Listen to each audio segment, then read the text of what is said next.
자, 안녕하세요. 운영체제 강의 24번째 마지막 시간. 이번에는 운영체제의 보안에 대해서 살펴보도록 하겠습니다. 자, 마지막 시간입니다. 힘을 냅시다. 챕터 16에서 17까지 이 Security and Protection 파트를 살펴보도록 하겠습니다. 자, 이 책에서는 Security, 즉 보안을 authentication, 즉 인증을 해주는 사용자가 어떤 인포메이션의 인테그리티, 그리고 그 인포메이션은 데이터도 있고 코드도 있죠, 그죠? 이거를 이 컴퓨터 시스템에 있는 피지컬 리소스를 보고 이 피지컬 리소스를 사용할 수 있도록 인증을 해주는 authentication을 해주는 것을 보안, security라고 정의를 하고, 그리고 프로텍션, 보호는 어떤 프로세스가 authorization, 이거는 권한 부여, 이걸 뭐 인가라고 할까요? 뭐랄까요? 권한 보호. 권한을 획득해야지만 어떤 적당한 권한이 있는 프로세스나 유저가 메모리 세그먼트나 CPU나 어떤 리소스를 접근할 수 있도록 보호해 주는 걸 우리가 이제 security, protection 이렇게 구분을 해놨는데, 그냥 뭐 우리는 보안이라고 이해를 하면 됩니다, 그죠? 그래서 이제 주로 프로텍션에서는 액세스 컨트롤, 접근을 어떻게 제어할 거냐, 그 사용자나 프로세스에 어떤 액세스의 권한을 줘가지고 제한을 하는 것을 우리가 목표로 하고 있습니다. 자, 그러면 이제 우리가 컴퓨터 시스템의 보안, 굉장히 중요하죠, 그죠? 우리가 전부 다 이제 컴퓨터 아니면 네트워크로 지금 삶이 운영이 되고 있기 때문에 이 컴퓨터 시스템과 네트워크 보안이 굉장히 중요합니다. 그래서 우연히 실수로 잘못 사용되거나 아니면 고의로 purposely misused 되거나 이런 것들을 우리가 막아보자는 거죠. 그래서 우리가 어떤 메커니즘을 가지고 어떤 어택을 디텍션 하거나, 누가 이제 공격을 할 때 그거를 감지를 해서 방어를 하거나, 아니면 실수로 이렇게 잘못 사용하지 않도록 제어를 해주는 그런 것들을 연구해야 됩니다. 그러기 위해서는 이제 크립토그래피, 암호화기 굉장히 중요한 도구가 되겠죠, 그죠?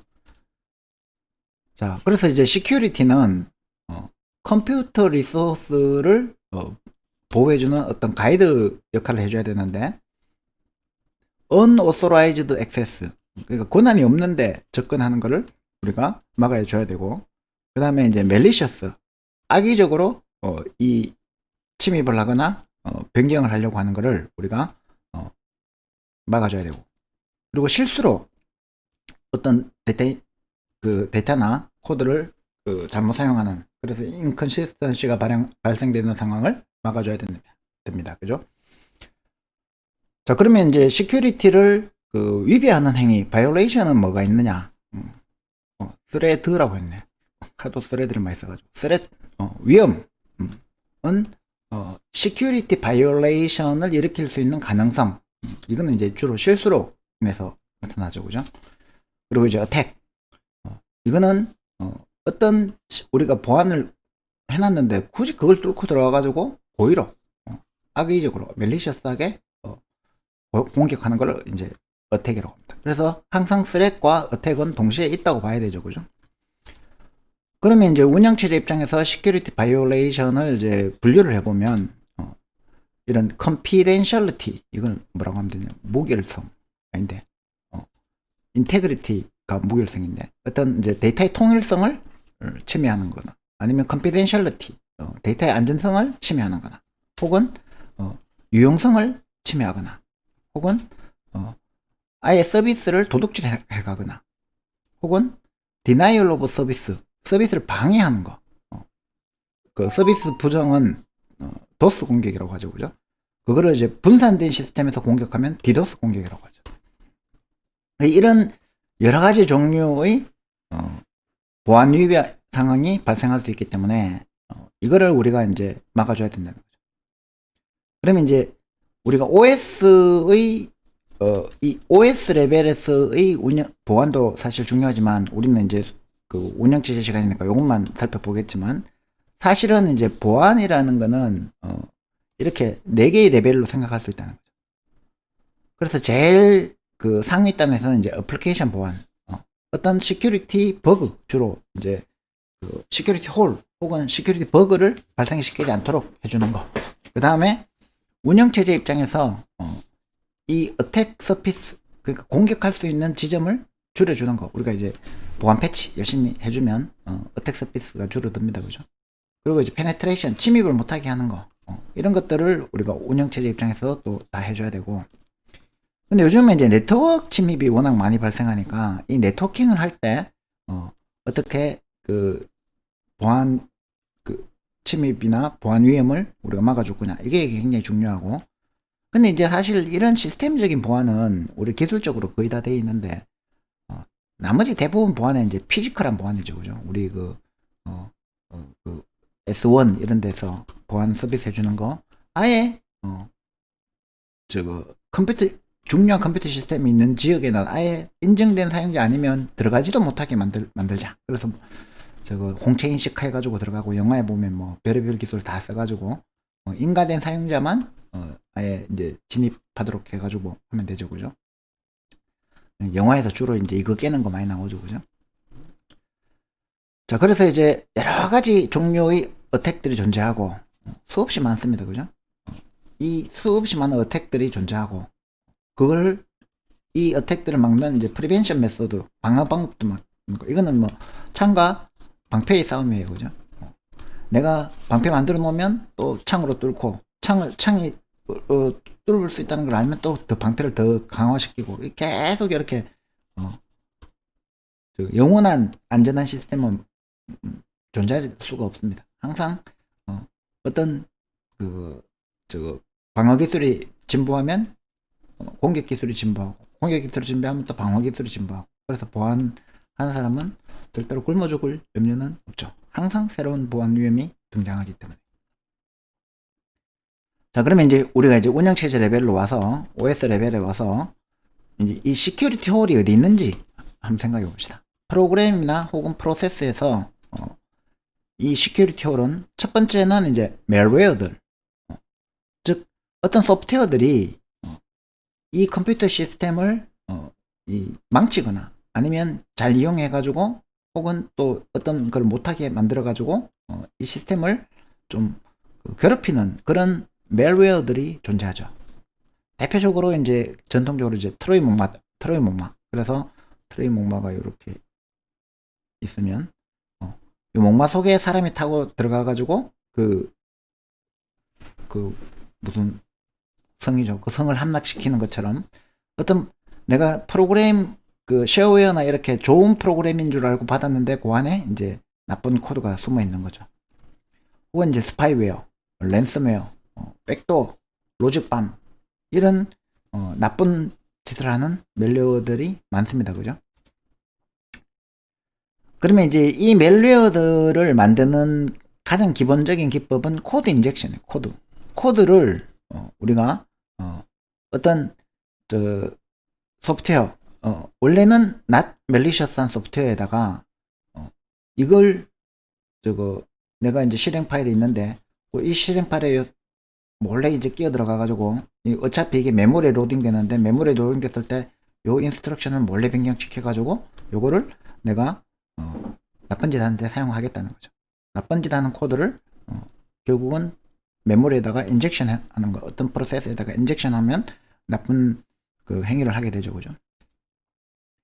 그리고 이제 이 그 코드 인젝션 기법을 사용하고 하는 멜웨어들 중에서 이제 바이러스라고 부르는 놈은 결국 우리가 지금 고생하고 있는 이 코로나처럼 결국에는 다른 컴퓨터 프로그램을 또 인펙션 시킨다는 거죠. 감염시켜 가지고 이 셀프 레플리케이팅, 지가 이제 스스로 자기 그 번식을 계속 해 나가 가지고 전 세계의 모든 컴퓨터를 감염시킨 걸 목적으로 만드는 증거를 우리가 바이러스라고 하고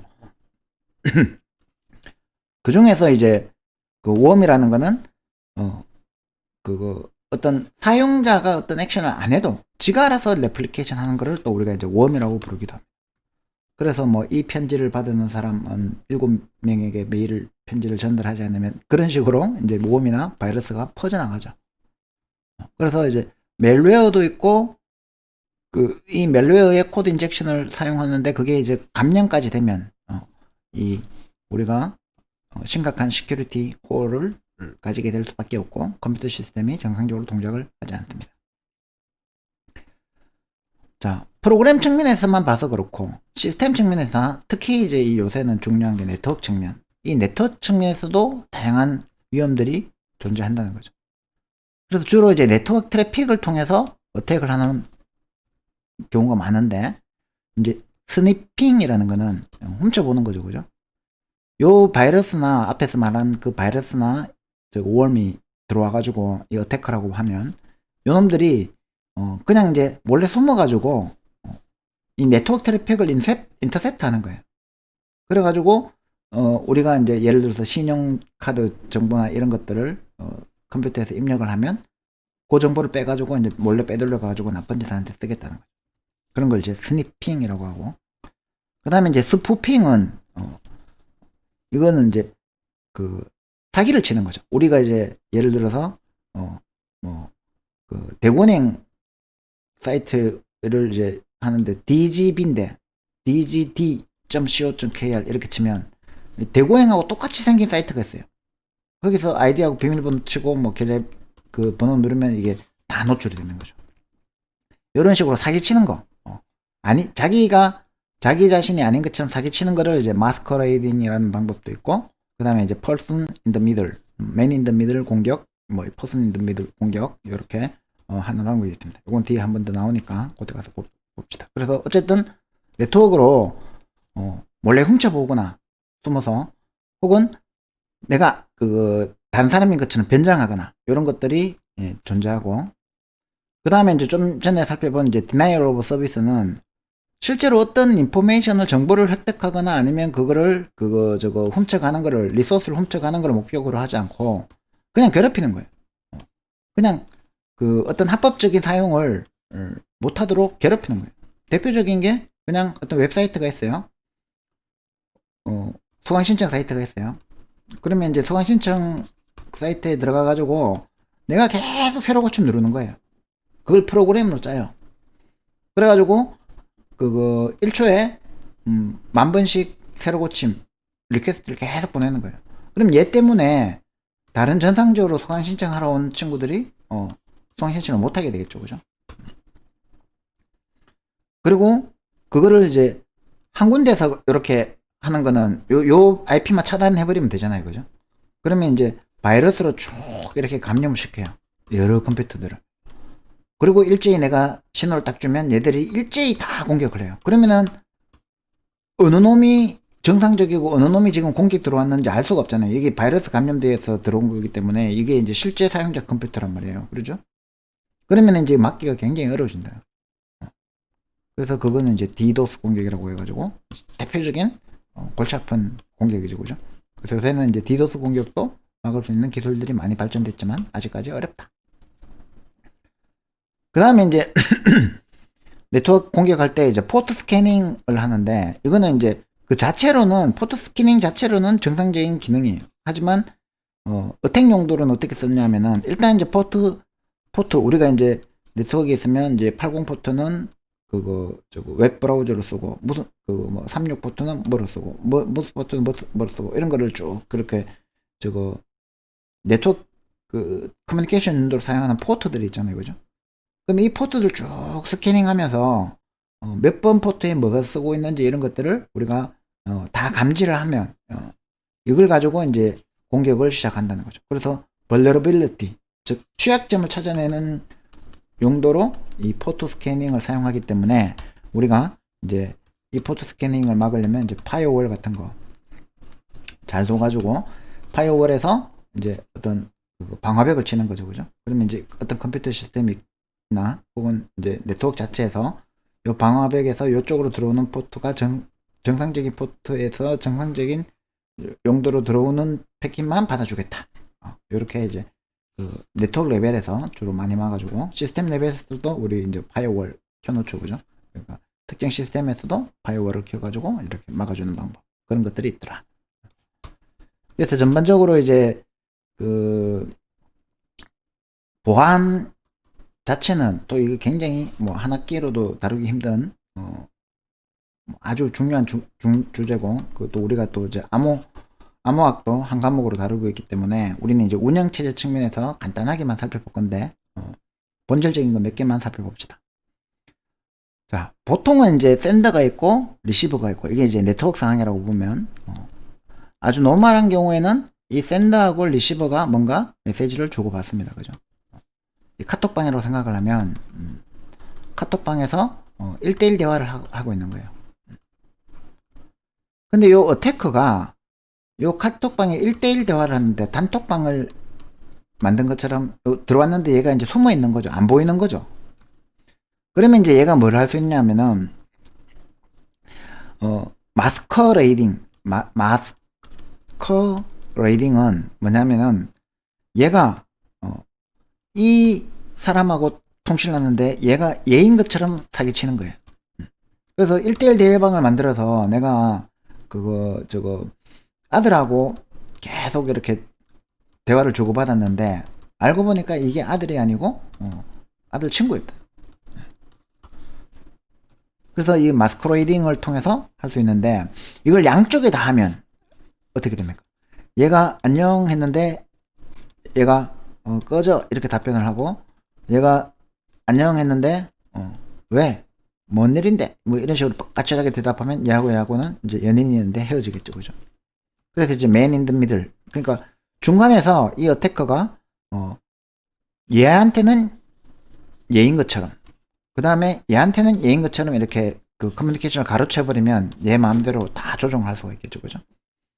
그래서 이런 이제 기본적인 어택 방법이 있는데, 우리가 그거를 막으려면은 결국에는 이제 암호화를 해줘야 됩니다. 크립토그래피. 자, 암호화는 특히 네트워크된 컴퓨터에서 굉장히 중요하죠, 그죠? 그러면 이제 네트워크 된 컴퓨터에서는 샌더가 있고 리시버가 있겠죠.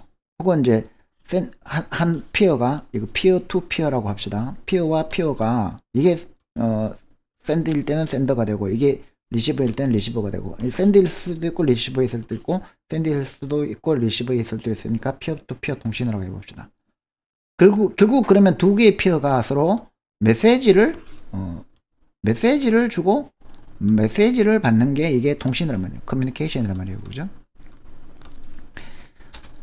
그러면은 이제 그 샌더의 운영체제, 리시버의 운영체제가 있는데, 이 운영체제의 입장에서 얘가 얘하고 통신을 할 때 어떻게 그 메시지를 믿을 거냐, 신뢰할 거냐라는 거죠. 그런데 이제 암호학은, 크립토그래피는 상대방의 이 신뢰, 이 네트워크 자체의 트러스트를 할 필요를 좀 줄여주는 역할을 해줍니다. 그거를 뭘로 하냐면 이제 열쇠를 부여하잖아요. 키. 어떤 키를 우리가 가지고 있으면 그 키를 가지고 이 그 네트워크에서 통신을 할 때 어떤 프로세스, 메시지를 처리할 때, 즉 처리하는 방법은 암호화 그리고 복호화. 이건 암호화, 인크립션, 그리고 디크립션은 복호화라고 하죠, 그죠? 하는데 사용할 수가 있다는 거죠.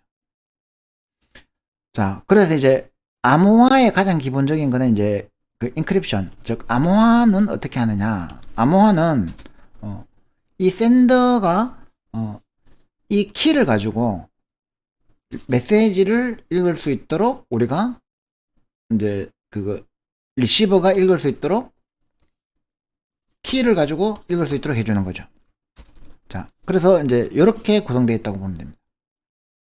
우리가 직접 통신하려고 하는 거는 이제 셋 오브 메시지죠, 그죠? 메시지를 내가 주고받고 싶은 거예요.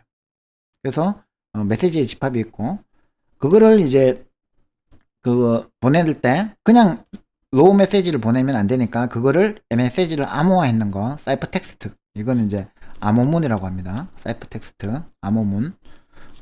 이거는 그냥 그 플레인 텍스트, 평서문이라고 하고, 얘는 플레인 텍스트, 얘는 사이퍼 텍스트, 혹은 이제 얘는 메시지, 요건 사이퍼 텍스트, 이렇게 부르도록 합시다. 그리고 이제 그거를 암호하고 복호하는데 사용하는 키들이 존재한다는 거죠. 자, 그러면 이제 인크립션은 어떻게 하느냐? 인크립션은 결국에는 어떤 함수 앱인데, 어떤 키를 사용해서 이 메시지 M을 사이퍼 텍스트 C로 바꿔주는 게, 인크립션 펑션의 역할이죠. 그죠? 암호 함수. 그 다음에 이제 디크립션 함수, 복호화 함수는 마찬가지로 이 키를 사용해서, 어떤 사이퍼 텍스트의 집합을 평서문의 집합으로 바꿔주는 것. 이거를 우리가, 디크립션 펑션이라고 합니다. 자, 그러면 이제 구성은 다 됐죠. 그죠? 자, 그러면 이제 어떤 인크립션 알고리즘이라는 거는 어떤 특성을 가져야 됩니까? 어떤 사이퍼 텍스트 C가 주어지면 요걸 가지고 우리가 M을 컴퓨터 해가지고 만약에 이 M이 C면 이 K를 갖고 있는 놈들만 서로 통신을 할 수 있는 게 된다는 거죠. 그래서 예를 들어서 A하고 앨리스하고 밥이 통신을 하는데 이 암호할 때는 항상 나오는 게 앨리스하고 밥입니다. 중간에 이제 도청하는 애는 이브스드랍이라고 해서 E라고 얘기하고, 혹은 이제 찰리 해가지고 이제 C라고 얘기하는데, 우리는 이제 A, B와 E라고 해봅시다. 그러면 이제 결국은 A가 B한테 보냈는데, 원래 보내고 싶은 메시지가 M이에요. 그죠? M을 보내고 싶은데, M을 그대로 보내면 E부가 이거를 그대로 M을 도청해버리니까 안 되죠. 그죠? 그러니까 이제 보내는 거는 C만 보낼 수 있어요. 그죠? 암호문을 보내면 이 C는 이 이브가 도청했을 때 그냥 정보들의 나열이에요. 01010101 돼 있어요. 이거를 메시지 M으로 복호하려면 뭐가 필요하죠? 키가 필요하죠. 그래서 A도 키를 갖고 있고 B도 키를 갖고 있으면 요거를 이 K로 해가지고 암호화 시켜가지고 C를 만든 다음에 이 C를 전달한다. 그러면 이 C를 받은 B는 이거를 가지고 이제 DK를 적용해가지고 복화해보면 이게 다시 M이 된다는 거죠. 그죠? 그래서 K가 있으면 이거를 디크립트 할 수 있고, 키가 없으면 디크립트를 할 수 없도록 하는 게 이제, 대칭 키 암호화라. 자, 그러면은, 대칭 키 암호화, 비대칭 키 암호화를 둘 다 합해서 지금은 이제 에센셜 프로퍼티를 보는 겁니다. 그래서 암호화라는 거는 기본적으로 이렇게, 이 키를 유추하기가 어려워야 되죠. 그죠? 인피지블 해야 돼요. 만약에 이제 키가, 어떤 로직에 의해서 만들어지는데 그 로직을 E가 알면, 얘가 키 만들어 쓰면 되잖아요. 그죠? 키 복사하면 되잖아요. 그래서 우리가 이제 인크립션 알고리즘을 크게 보면 이제 시메트릭 방식과 대칭 키 방식이라고 합니다. 시메트릭 방식과 이제 어시메트릭 방식, 비대칭 방식이라고 하는데, 이 대칭 방식은 A가 사용하는 키하고 B가 사용하는 키가 같은 놈을 사용할 때 우리가 대칭 키라고 합니다. 그래서 쉽게 말하면은 이제 어떤 자물통 안에 자물통 안에 이제 어떤 이제 보물을 숨겨놨어요. 그죠? 그리고 이제 이거 키를 하나 만들었어요. 열쇠를 하나 만들었어요. 그리고 이제 요거를 전달을 하는데 이 자물쇠와 똑같은 열쇠가 얘도 갖고 있어야 된다는 거죠. 그러면 얘도 이거를 가지고 열면 되고 얘도 이걸 가지고 잠그면 되잖아요. 그죠? 근데 이제 어시메트릭한 거는 즉 비대칭 키는 디퍼런트 키, 두 개의 키가 달라요. 그래서 그걸 하나는 퍼블릭 키라고 해서 이거는 아무나 봐도 상관없어요. 프라이빗 키는 나만 보는 거예요. 그래서 예를 들어서 가장 쉬운 예가 우리가 은행 계좌번호라고 생각해요. 자, 내 계좌번호 불러봐 해가지고 계좌번호 불러줬어요. 그죠? 근데 옆에서 누가 들었어. 문제 있나요? 아무 문제 없죠. 왜? 어차피 내가 돈 찾을 때는 비밀번호로 찾으니까. 그래서 상대방은 입금할 때 뭘만 알면 돼요? 그냥 계좌번호 알면 야 계좌번호 불러봐봐 해서 퍼블릭키 받으면 그걸 가지고 입금만 해주면 돼요. 근데 이거를 돈을 찾을 때는 비밀번호 가지고 찾아야 되잖아요. 그죠? 그래서 이 비밀번호만 내가 안 들키면은 괜찮다는 거죠. 뒤에서 조금 더 자세히 살펴봅시다. 자, 먼저 시메트릭 인크립션은 대칭키는 만약에 우리가 이제 어떤 그 시메트릭 인크립션을 가지고 이렇게 두 개의 키가 따로 있으면 제일 큰 문제가 뭐냐면 이 키를 서로 교환해야 된다. 그래서 만약에 이 두 개의 파티, 즉 그 A와 B, A 피어와 B 피어가 서로 통신을 하는데 이 키, 공통의 키 요거를 복제해서 갖고 있는 요 상태를 만들기가 굉장히 어렵다는 거죠. 왜냐하면 이게 디지털 통신이라면 어차피 이 K를 네트워크로 보내는데 이브가 요 키만 훔쳐오면 그 다음부터 모든 통신을 다 훔쳐볼 수 있다는 거죠. 그래서 이제 그거를 아예 공신된 서드 파티에 우리가 보호된 상태로 딱 보관하게 하는 게 이제 인증서, 서티피킷 오서리티를 통해서 발급받고 키를 발급받고 하면 된다는 거죠. 근데 이제 그래서 이제 주로 이 그 사용하는 알고리즘이 옛날에 초창기에 DES 데이터 인크립션 스탠다드라는 DS 표준을 사용했고 어드밴스드 인크립션 스탠다드 해가지고 AES라는 조금 더 진화된 대칭키 암호를 사용했는데 지금도 뭐 이거는 크게 보안이 중요하지 않은 심각한 이제 보안 시스템이 아니면은 뭐 많이 쓰고 있죠, 그죠? 근데 이제 이 대칭키 방식, 자, 요거는 이제 그림으로 보면 메시지 M을 플레인 텍스트를 평서문을 인크립션을 합니다. 그때 사용되는 키가 이 디크립션 하는데 사용되는 키하고 같아요.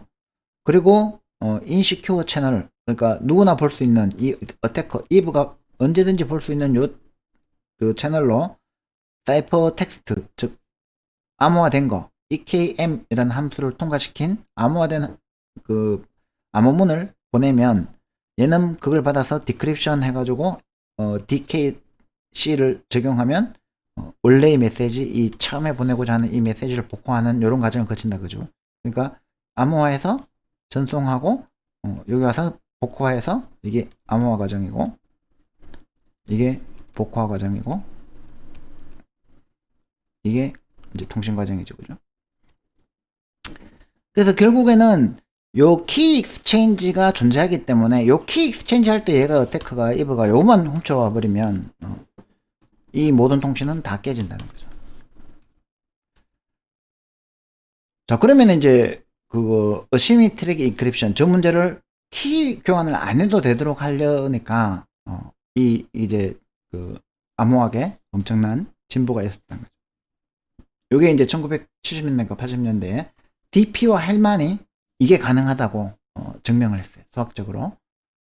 어떻게 가능하냐면은 인크립트 할 때의 메시지하고 이 키하고 디크립트 할 때의 이 키를 서로 다르게 쓰면 이 그 인크립션에 쓰는 요 키를 누구나 가져가도 상관없다는 거죠. 쉽게 말하면 계좌번호다.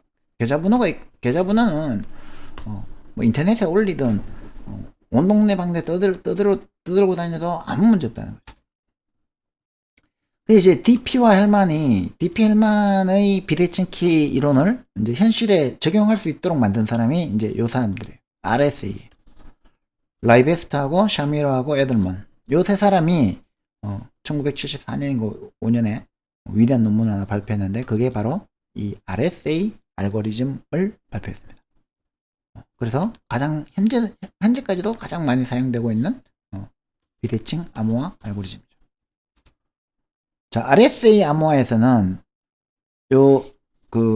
저거 보내고자 하는 사람이 어떤 69라는 메시지를 내가 전달하고 싶은데 요거를 이제 69의 5성 모듈러 91 하면은 이제 어떤 값이 나오겠죠, 그죠? 그 값을 가지고 이제 그게 62인가 봐요. 그럼 62를 전송을 하면 이 디크립션 하는 사람은 62에 29승 모듈러 90일 하면은 원래 값인 69가 다시 나와요. 이건 이제 수학적으로 증명 가능하겠죠, 그죠? 한번 해보면 돼요. 근데 이제 자 이렇게 자 69에 5승 모듈러 90일 62에 29승 모듈러 90일 그래서 90일과 90일은 같죠, 그죠? 요거 69는 원래 우리가 보내고자 하는 메시지였고, 그러면 이제 요 62는 암호화된 메시지고, 그러면 이제 남는 게 뭡니까? 요거하고 요거죠. 5는 5하고 29가 있는데 얘가 보낸 거니까 아닌데 헷갈린다. 하나는 퍼블릭 키가 될 것이고 하나는 프라이빗 키가 돼 가지고 얘가 지금 암호할 때 필요한 거 요 5는 그냥 가르쳐 주는 거예요. 90일도 가르쳐 주고. 야, 내가 모듈러는 90일로 할 거고 5는 가르쳐 줄게. 요 5로 요 인크립션 해와. 그러면 이제 그거 얘가 디크립션 할 때는 29로 디크립션 하니까 이 29를 아무도 모르기 때문에 복화를 이 암호를 깰 수 없다는 거죠. 왜 깰 수 없느냐? 간단할 것 같은데 왜 깰 수 없느냐? 자, 69의 5승 할 때 이 69를 예를 들어서 신용카드 번호라고 생각해 봐요.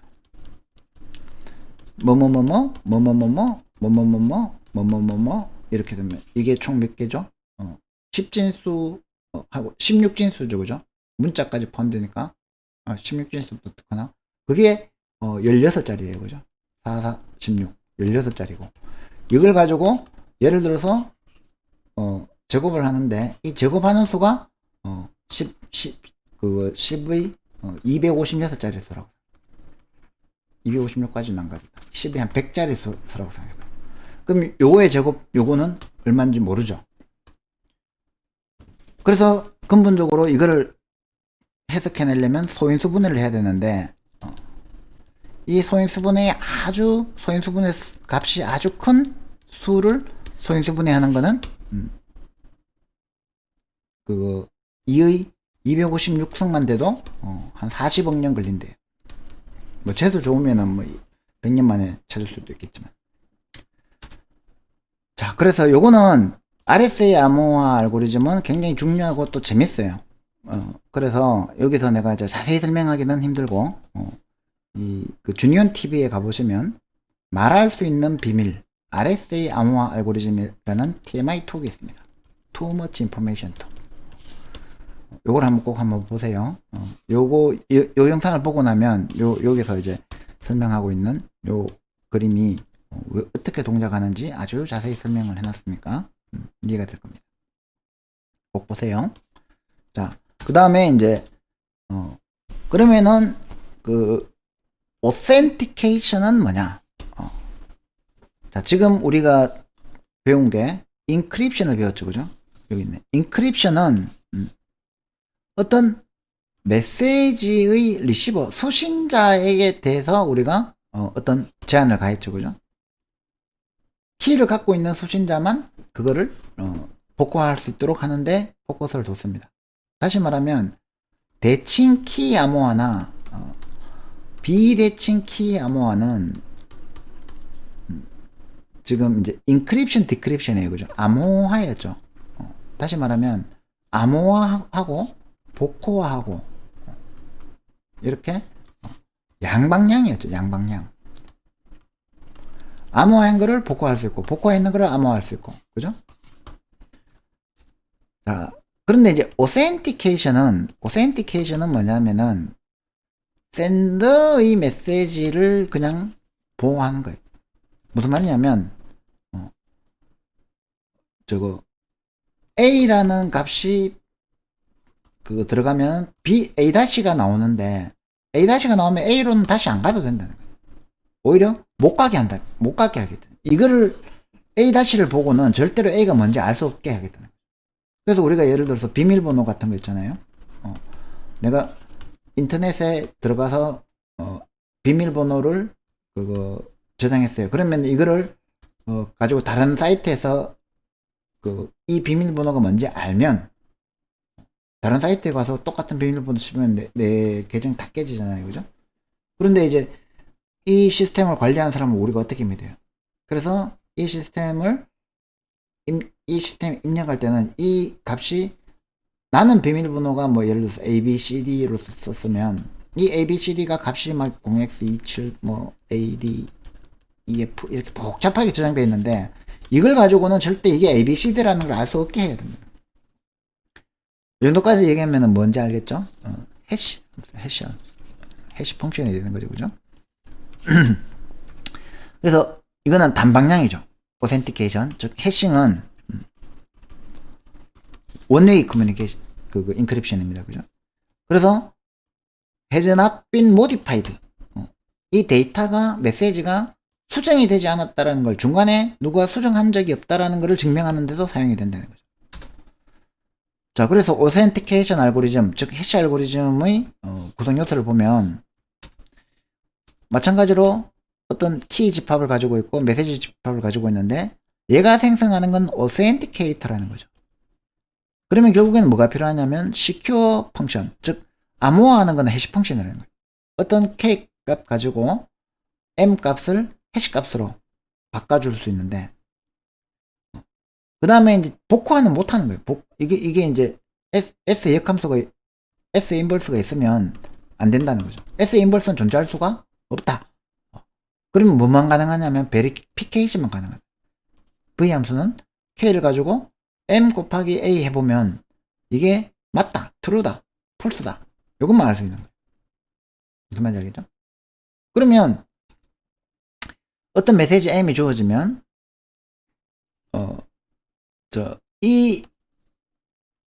메시지를 가지고 베리피케이션을 K를 알아야지만 베리피케이션이 가능한 그거를 만들 수가 있다는 오센티케이터를. 자, 그러면은 이 K를 가지고 있는 사람은 오센티케이션을 해가지고 얘가 제대로 정상적으로 생성된 해시함수다라는 해시값이다라는 걸 알 수 있는데 K가 없는 놈은 얘가 정상인지 아닌지 생성도 할 수 없고 알 수도 없다는 거죠. 그래서 이제 대표적으로 두 가지, 이 전자서명 할 때 디지털 시그너처를 할 때 요 알고리즘을 사용하면 제일 좋겠죠. 자, A라는 문서가 있어요. 이제 계약서라고 칩시다. 성적표라고 칩시다. 성적표에 내가 디지털 서명을 딱 해요. 디지털 시그너처를 딱 했어요. 그리고 이제 여러분들 취업하려고 하는데 어떤 회사에서 성적표 내라 했는데 내가 여기 A 플러스로 되어 있는 거를 내가 성적이 너무 좋은 것 같아서 깎았어요. C 플러스로 깎아버려요. 그런 일은 없겠지만 그러면 이제 한 비트 변경됐죠. 그러면 이 디지털 시그너처를 가지고 이 받은 사람이 검증을 해보면 요 한 비트가 변경되기 때문에 이 디지털 시그너처가 안 맞는 거예요. 그러니까 이거는 위조된 거다라고 해서 버리면 되죠. 그죠?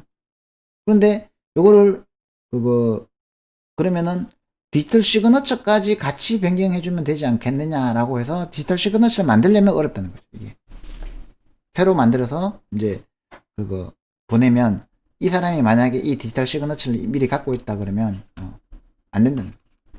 요게 이제 나중에 블록체인 할 때 그렇게 사용이 되는 겁니다. 비트코인 같은 거. 그리고 이제 메시지 오센티케이션 코드라는 거를 이렇게 사용해서 책섬을 생성할 수도 있다. 그래서 요 두 가지가 있는데 뭐 요거보다는 요게 더 중요하죠. 그죠? 전자서명 워낙 우리가 많이 쓰니까 그 근간에는 다 해시함수가 존재한다. 그래서 이 해시함수는 결국에는 어떤 메시지 다이제스트, 이거를 이제 해시밸류를 메시지 다이제스트라고 하는데 요거를 만들어내는데 사용하는 함수고 그러면 어떤 길이의 베리어블 랭스 메시지를 특정한 이제 정해진 예를 들어서 SHA 256이면 256 비트 안에 딱 들어가는 이 사이즈가 픽스트 사이즈 블락으로 딱 만들어진다. 영화 2GB 짜리를 2GB 짜리 영화를 내가 해시하면 256비트짜리 해시했어요. 내가 다운로드를 받았어. 다운로드 받아가지고 얘를 해시 함수 돌려보니까 얘하고 똑같아. 그러면은 정상적으로 다운로드를 다 받은 거죠, 영어를. 근데 다운로드 받았는데 해시 값이 얘하고 달라. 그러면 다운로드 받는 과정에서 뭔가 어디 오류가 난 거죠, 그죠? 그런데 사용할 수 있는 게 이제 우리가 authentication 알고리즘, 그 중에서 대표적으로 해시 함수를 가지고 디지털 서명과 메시지 authentication에 사용한다. 이렇게 하시면 되고, 주로 이제 특히 요새 이제 핫한 비트코인 블록체인 기반의 비트코인 같은 데서는 이 해시 함수를 나중에 이제 작업 증명으로도 쓴다. proof of work 해가지고 이 해시 함수를 가지고 해시 퍼즐을 만들어서 이거를 푼 사람한테 비트코인을 주는 거예요. 그래서 채굴한다 그러죠, 그죠? 자, 이 해시 함수가 비트코인에 어떻게 사용되는지는 또 이제 너무 내용이 길어지니까 유튜브에 요 채널 들어가 보시면 37분 55초에서 54분 31초에 아주 깔끔하게 그래도 설명을 해놨으니까 요걸 꼭 한번 보세요. 자, 그러면 이제 그거 시큐리티 관련된 건 다 했고, 프로텍션은 크게 뭐 많이 볼 건 없는데 간단하게 보면은 이제 authorized 권한을 부여해 주잖아요. 권한 부여. 프로세스와 유저가 권한을 어떤 컴퓨터의 리소스를 내가 접근할 때 정상적인 권한을 가지고만 접근할 수 있도록 해주자는 거죠. 그래야지만 이제 시스템의 reliability, 신뢰성을 높일 수 있고, 특히 shared 리소스를 접근할 때 어떤 오류를 일으키지 않고 insecure communication, 대표적으로 인터넷이죠. 인터넷 접속했을 때 오류를 일으키지 않겠죠. 예를 들어서 우리가 요즘은 많이 안 쓰지만 뭐 애플릿 같은 거 있잖아요, 그죠? 그러니까 인터넷 웹 브라우저에서 사용할 수 있는 어떤 앱들이 많아요, 그죠? 요즘 웹 들어가면은 우리가 문서 읽기만 하는 게 아니고 여기서 막 읽고 쓰고 막 게임도 하고 막 하잖아요, 그죠? 플래시 같은 거. 근데 얘들이 만약에 우리 컴퓨터에 있는 모든 자원을 다 건드릴 수 있다 그러면 바이러스 만들기 정말 쉽죠, 그죠? 그러니까 이런 경우에는 못하게 만들어야 돼요. 그래서 이제 프로텍션은 가만히 생각해 보면 이 리스트 프리빌리지의 원칙을 적용하면 제일 좋다는 거죠. 이게 뭐냐면은 이제 권한이죠, 그죠? 프리빌리지. 자, 그러면은 가장 중요하고 오래 버텨온 이 가이딩 프린시플, 프로텍션 프로텍션 시스템을 만들 때 원칙으로 삼으면 좋은 게 뭐냐? 최소한의 권한을 주자. 그래서 우리가 프로세스나 유저나 어떤 시스템이나 모든 것을 다 가지고 권한 부여를 해주는데 프리빌리지를 획득하는데 뭐 대표적으로 우리가 유닉스 사용자, 리눅스 사용자 계정 만들 때 루트 계정 있죠, 그죠? 루트 계정과 그냥 일반 사용자 계정은 유저 계정은 달라야 돼요, 그죠? 권한이 다르죠, 그죠? 그래서 우리가 루트 계정으로 뭔가를 하려면 sudo 해가지고 뭐 sudo apt-get install 뭐 이런 걸 쓰듯이 이 루트 권한을 프리빌리지를 획득하기 위한 명령어죠, 그죠? 그리고 change mode 해가지고 파일 타입이 0x7 파일 타입이 777, 즉 read write x rwx면 실행도가 읽을 수도 있고 쓸 수도 있고 실행도 가능한 파일이고, rw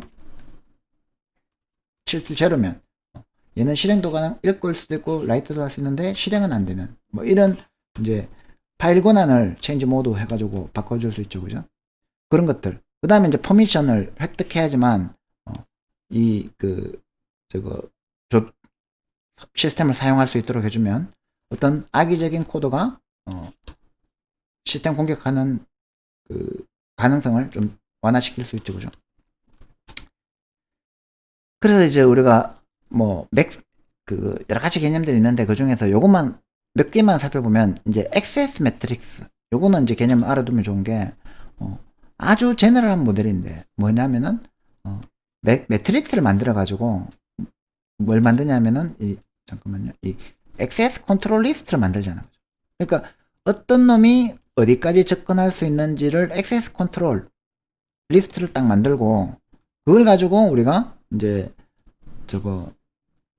권한을 체크하는 게 제일 쉽더라는 거죠. 그래서 매트릭스를 행렬 하나 만들어 가지고 로우에다가 이제 도메인을 두고 칼럼에다가 오브젝트를 둬가지고 어떤 도메인에는 어떤 오브젝트가 접근 가능하다라고 이렇게 행렬로 표현하는 게 제일 쉽더라는 거죠.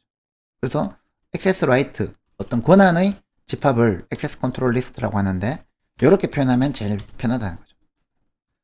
예를 들어서 이 도메인 D1, D2, D3, D4라는 도메인이 있으면 오브젝트 F1과 F2와 F3 이게 뭐 저거 유저가 될 수도 있고 스레드가 될 수도 있고 뭐 컴퓨터 그 자원이 될 수도 있고 프린터 이런 게 있다 그러면 이 D1에 대해서는 F1은 리드만 가능하고 D4에 대해서는 리드 라이트도 가능하고 얘는 리드만 가능하고 얘는 리드만 가능하고 얘는 엑스큐트도 가능하고 리드 라이트 가능하고 얘는 프린트만 가능하고 이렇게 이제 도메인별로 오브젝트를 둬가지고 이 권한을 이렇게 구분해서 프리빌리지를 이렇게 주면은 굉장히 관리하기 쉽다. 그래서 액세스 매트릭스를 프로텍션의 도구로 많이 쓴다. 그래서 중요한 거는 이렇게 하면 왜 좋으냐면 우리가 이제 제공해 주는 거는 메커니즘이에요. 그죠? 이렇게 액세스 매트릭스를 우리가 제공해 줬어요. 그죠? 액세스 매트릭스라는 기능을 제공해 주셨어요. 그러면은 이제 이 기능을 이용해서 어떤 도메인을 가지고 어떤 오브젝트들에게 어떤 권한을 줄 거냐는 이제 뭐가 됩니까? 그 시스템의 팔리시가 되죠. 이거는 이제 그거 시스템 관리자가 시스템 어드민이 이 팔리시를 결정해 주면 되는 거죠. 그죠? 그래서 예를 들어서 파이어월 같은 경우에 특히 아까 얘기했던 대로 포트가 있고 각 포트에 사용할 수 있는 프로토콜들이 쭉 있는데 80 포트에는 HTTP만 들어오는데 그냥 일반적인 HTTP는 안 받아주겠어. 내가 HTTPS만 받아주겠어. 뭐 이렇게 강제를 해버릴 수 있다는 거죠. 그거는 정책으로 결정하면 되기 때문에 시스템 OS 디자이너가 아니라 시스템 어드민이 할 수 있고 혹은 어플리케이션 프로그래머가 이 팔레시를 바꿀 수가 있도록 해줄 수 있다는 거죠. 그 다음에 이제 나머지 개념 Other Protection 메소드 두 개만 더 살펴보면 요즘 이제 중요해진 게 이제 모바일 스마트폰이니까 스마트폰에 들어가는 기술 두 가지만 더 보면 샌드박싱이라는 거는 이제 모래 상자. 그러니까 샌드박싱이라는 건 뭐냐면 어떤 러닝 프로세스가 자기가 할 수 있는 것만 할수록 제한하자는 거죠. 제가 아까 방금 예를 들었다시피 웹 브라우저에서 돌아가는 어떤 게임, 웹 브라우저용 게임이 있어요. 그럼 이 웹 브라우저용 게임은 이 웹 브라우저에서 허용할 수 있는 것만 건드리라는 거죠. 그럼 만약에 예를 들어서 얘가 시스템에 있는 DLL 파일을 직접 읽고 쓸 수 있도록 해준다. 그러면은 여기다가 바이러스 심기 정말 좋겠죠. 이런 걸 가지고. 그래서 그걸 못하게 해주겠다는 거죠. 그걸 이제 샌드박싱이라고 해서 아예 어떤 크레덴셜을 받아가지고 그 크레덴셜이 있는 행위만 해줄 수 있다는 거죠. 그래서 제일 대표적인 게 뭡니까? 자바겠죠, 그죠? 단넷이겠죠, 그죠? 그럼 뭐냐면 가상머신이잖아, VM이잖아요. 그러면 이제 OS 입장에서는 이 VM 위에 올라가는 이 애플리케이션 하나하나가 전부 다 어떻게 보면은 이 VM 안의 샌드박스처럼 동작하는. 그러면 이제 이 자바 가상머신이 할 수 있는 일만 얘가 할 수 있지, 얘가 할 수 없는 일, 예를 들어서 OS의 커널을 직접 건드려 포크라든지 이런 것들을 막 얘가 다 할 수 있도록 해주면 안 된다는 거죠. 그래서 반드시 자바 가상머신 같으면 자바 API, 자바 VM, JVM, 그 다음에 이제 단넷 같으면 단넷 그 런타임, 이 런타임이 해주는 서비스만 사용할 수 있지, 이 JVM이나 런타임이 사용하지 않는 네이티브 영역을 직접 건드릴 수 없도록 샌드박싱을 해줘야 된다. 그리고 이제 샌드박싱하고 코드 사이닝하고 연결해서 생각을 해보면 기본적으로 우리가 이 어떤 프로그램 혹은 스크립트를 어떻게 믿냐는 거죠. 트러스트를 어떻게 하냐는 거죠. 가장 기본적인 질문이죠, 그죠? 그래서 만약에 이 코드가 혹은 스크립트가 혹은 앱이, 우리가 이제 안드로이드 앱 같은 걸 하나 만들었어요. 아이폰 OS에 들어가는 앱을 하나 만들었어요. 근데 이제 예를 들어서 이제 그 앱스토어나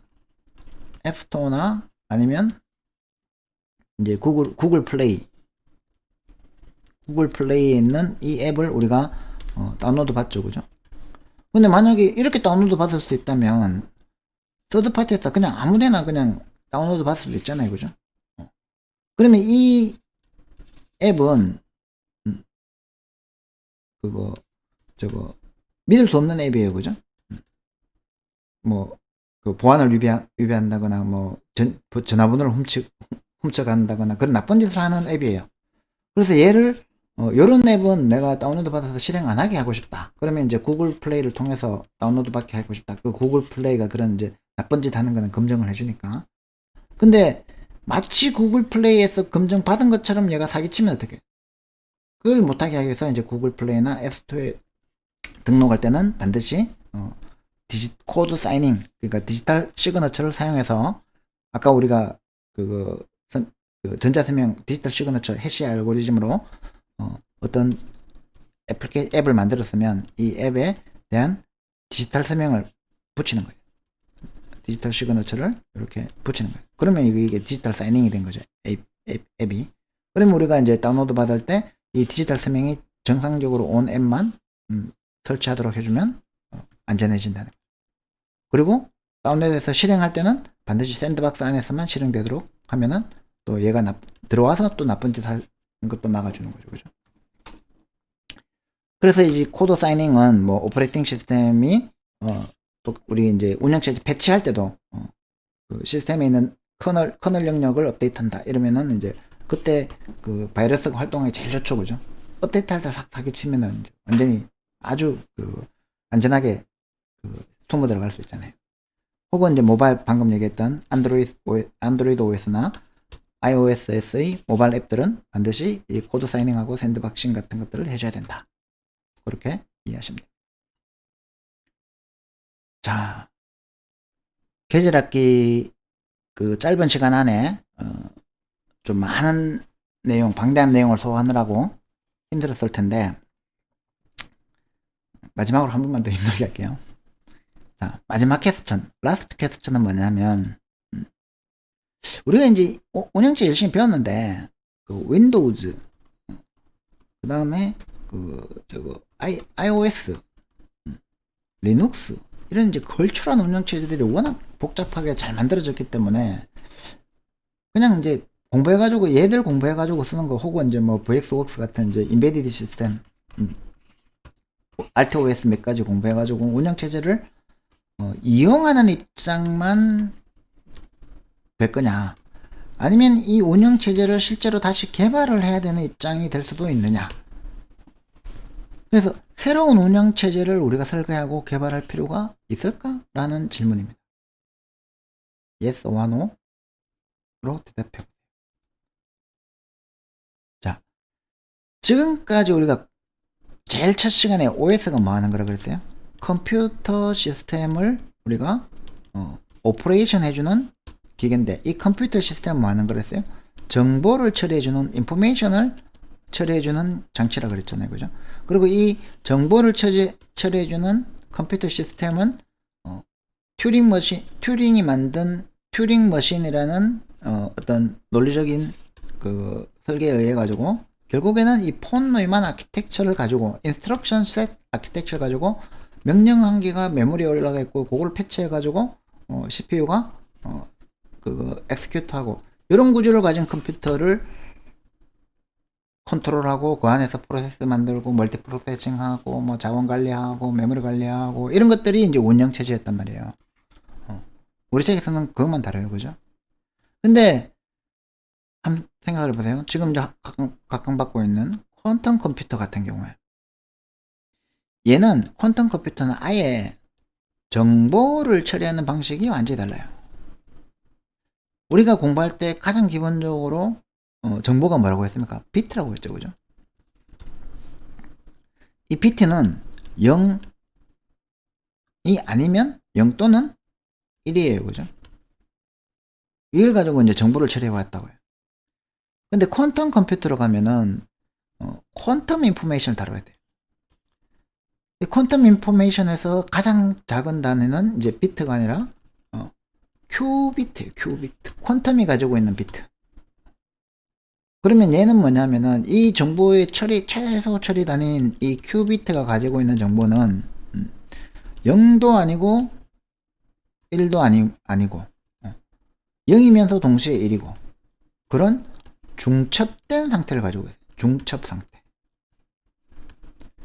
즉 이걸 이제 슈퍼포지션이라고 합니다. 그리고 이제 0도 아니고 1도 아닌데 이것만 해도 헷갈리는데 이게 이제 이 큐빗하고 이 큐빗가 서로 얽혀 있으면 얽힘이라는 현상이 있어요. 인탱글먼트. 얘가 1이면 얘도 반드시 1이 되고 얘가 0이면 얘도 반드시 0이 되고 혹은 얘가 0이면 얘가 반드시 1이 되고 얘가 1이면 얘가 반드시 0이 되는 그러니까 두 개의 큐비트가 서로 얽혀 있는 이런 상태도 있다는 거죠. 이게 양자 현상이라는 거죠. 양자 현상. 그러면 이 양자 현상을 이용해서 컴퓨터를 만들면 어떻게 될까? 지금 현재 클래시컬 컴퓨터가 절대로 풀지 못하는 수많은 문제들을 퀀텀 컴퓨터는 풀 수 있다는 거죠. 단 지금 컴퓨터가 쉽게 풀 수 있는 문제는 얘는 또 못 풀어요. 정보 처리 방식이 완전히 다르기 때문에. 근데 이제 이 퀀텀 컴퓨터를 가지고 아까 얘기했던 그 RSA 암호화 있죠, 그죠? 이 RSA 암호화를 박살낼 수 있다는 거예요. 그러면 이제 어떻게 돼요? 우리 지금 신용카드 정보라든지 모든 전자상거래 정보가 다 RSA 암호화라는데 퀀텀 컴퓨터가 이제 퀀텀 알고리즘은 만들어졌어요. 쇼 알고리즘이라고. 근데 퀀텀 컴퓨터만 만들어지면 그 쇼 알고리즘을 돌릴 수 있는 퀀텀 컴퓨터만 만들어지면 RSA 암호가 깨지는 거예요. 그래서 이제 전 세계에서 수조 원의 연구비를 투자해서 퀀텀 컴퓨터를 만들고 있는데 곧 현실화 될 거예요. 근데 이제 가만히 생각해 보면 정보의 처리 방식이 완전히 다르고 그리고 그거에 올라간 여기에는 뭐 프로세스 이런 개념이 없거든요. 우리가 알고 있는. 그러면 이 퀀텀 컴퓨터를 제어할 수 있는 오퍼레이팅 시스템은 어떤 모습이 될까? 이건 아예 연구도 시작 안 했어요. 지금 이제 MIT하고 몇 군데서 하고 있긴 한데 퀀텀 컴퓨터에서 돌아가야 되는 운영체제에 대한 논문은 몇 개 안 돼요. 구글 스칼라에서 검색해봐도 한 서너 개밖에 안 나와있어요. 그것도 다 개념. 이렇게 하면 좋지 않을까? 뭐 이런 제안하는 수준이지. 근처에도 안 갔어요. 그리고 월드 컴퓨터라고 혹시 들어봤어요? 이거는 이제 누가 얘기했냐면 비탈릭 부테린이 자기가 설계한 이더리움은 비트코인과는 달리 월드 컴퓨터다. 내가 꿈꾸는 거는 이더리움을 월드 컴퓨터로 만들겠다. 무슨 말이냐면 자, 우리가 이제 컴퓨터라는 거를 이제는 더 이상 어떤 하나의 이렇게 실체를 가진 장치로 생각할 필요가 없다는 거예요. 블록체인은 전 세계의 피어-투-피어 네트워크가 다 연결되어 있는 수백만 대의 컴퓨터가 연결되어 있는 거대한 컴퓨터다. 거기에는 CPU도 있잖아요. 한 개가 아니라 수천억 개. 우리 뭐 CPU 코어 8개, 16개 가지고도 머리 아프다 했지만 이 CPU가 수만 개 있다는 거예요. 거기에 메모리가 또 수만 개 달려 있다는 거예요. 거기에 세컨드 스토리지가 수만 개 달려 있다는 거예요. 그럼 여기에다가 뭘 올리냐? D앱을 올리자는 거예요. 분산 앱, 디스트리뷰티드 앱이라는 걸 만들자는 거예요. 그럼 이 앱을 결국에는 하나의 프로세스로 보면 이 거대한 P2P 네트워크 컴퓨터에서 월드 컴퓨터에서 요 D앱을 로드하고 실행시키고 중단시키고 이 D앱들이 여러 개 동시에 돌아가면 또 여기서 싱크로나이제이션 문제가 발생할 거고 이런 것들을 관리하는 하나의 거대한 OS가 뭐냐? 그게 이제 이더리움 플랫폼이라는 거예요. 무슨 말인지 알겠죠? 그래서 이제 운영체제 공부를 여러분들이 이제 열심히 했다면 이제 앞으로는 이런 걸 연구해야 되죠. 퀀텀 컴퓨터의 어떤 운영체제를 탑재할 것인가 혹은 월드 컴퓨터라고 부르짖고 있는 이 이더리움은 운영체제의 개념으로 봤을 때 어떻게 우리가 풀어왔던 모든 문제들이 다 새로 발생하고 있는 거예요. 지금부터. 처음에 우리가 프로세스들을 동시에 올리려면 멀티 프로세싱을 하려면 어떻게 해야 되느냐. 멀티 프로세싱을 하고 나니까 뭐가 필요했어요?